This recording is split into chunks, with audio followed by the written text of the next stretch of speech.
बात करेंगे। बता दें आपको कि समाजवादी पार्टी के लीडर आजम खान को हाईकोर्ट से एक बार फिर राहत मिली। एक मामले में राहत को बरकरार रखा है हाईकोर्ट ने। कोर्ट ने मुकदमे की कार्यवाही पर लगी रोक को 7 जुलाई तक बढ़ा दिया है। मुकदमे की कार्यवाही पर हाईकोर्ट ने अगले हुक्म तक रोक लगा दी है। आपको बता दें कि फिरोजाबाद के रसूलपुर थाने में आजम खान के खिलाफ ये मुकदमा दर्ज था। इश्तियाल अंगेज तकरीर करने और माहौल खराब करने का इल्जाम था आजम खान पर। इस बीच बड़ा अपडेट ये है कि हाईकोर्ट ने इस मामले पर कार्रवाई को लेकर राहत को बरकरार रखा है। अगले हुक्म तक इस राहत को बरकरार रखा है हाईकोर्ट ने। बड़ा अपडेट दे रहे हैं आपको इस वक्त का। आजम खान को हाईकोर्ट से राहत मिली है। इस राहत को बरकरार रखा है हाईकोर्ट ने।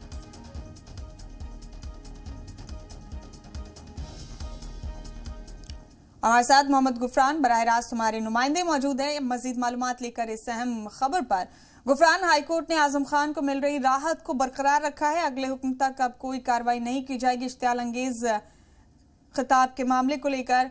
जरा तफसील से बताइए इस मामले के बारे में, क्या है ये पूरा मामला और किस तरह से राहत दी गई उन्हें? देखिए, ये जो पूरा प्रकरण है, पूरा जो मामला है 2007 का है। आजम खान पर यह आरोप है कि सांप्रदायिक एक तरीके से माहौल खराब करने का उन पर आरोप है, भड़काऊ बयानबाजी करने का है। इस तरीके के आरोपों को लेकर के फिरोजाबाद के रसूलपुर थाने में उनके खिलाफ मुकदमा दर्ज हुआ था। हालांकि जो क्रिमिनल प्रोसीडिंग होती है वो शुरू नहीं हुई। 2018 में इस पूरे मामले को लेकर के चार्जशीट जब दाखिल की गई कोर्ट में विवेचना के बाद, तो एसडीएम ने संज्ञान लिया और इस पूरे मामले की जो क्रिमिनल प्रोसीडिंग है, आपराधिक जो कार्रवाई है, वो एक तरीके से बढ़ी।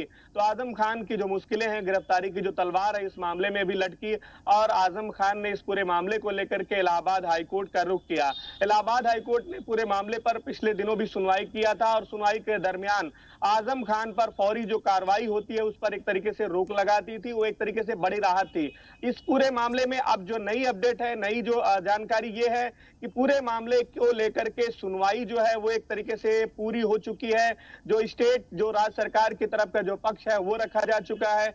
आजम खान के अधिवक्ता इमरान उल्लाह ने भी अपना पक्ष रखा है। पूरे मामले में जो एक तरीके से काउंटर एफिडेविट था वो भी दाखिल हो चुका है। अब इस पूरे मामले में एक तरीके से हाईकोर्ट ने आजम खान को ये राहत दी है कि अगली जो सुनवाई है 7 जुलाई है, यानी कि इस पूरे मामले में किसी नतीजे पर कोर्ट पहुंचेगा, तब तक के लिए इस पूरे मामले की जो क्रिमिनल प्रोसीडिंग होती है, मुकदमे की जो कार्रवाई होती है, उस पर रोक लगा दी है। एक तरीके से ये बड़ी राहत है आजम खान के लिए इस लिहाज से क्योंकि हाल में उन्हें सुप्रीम कोर्ट से अंतरिम जमानत मिली है और जेल से बाहर लंबे अरसे बाद, करीब 27 महीनों के बाद बाहर आए हैं। ऐसे में इस मुकदमा जो था, ये मामला जो था बहुत महत्वपूर्ण था हाईकोर्ट में। अब हाईकोर्ट ने भी उन्हें एक तरीके से जो राहत दी है वो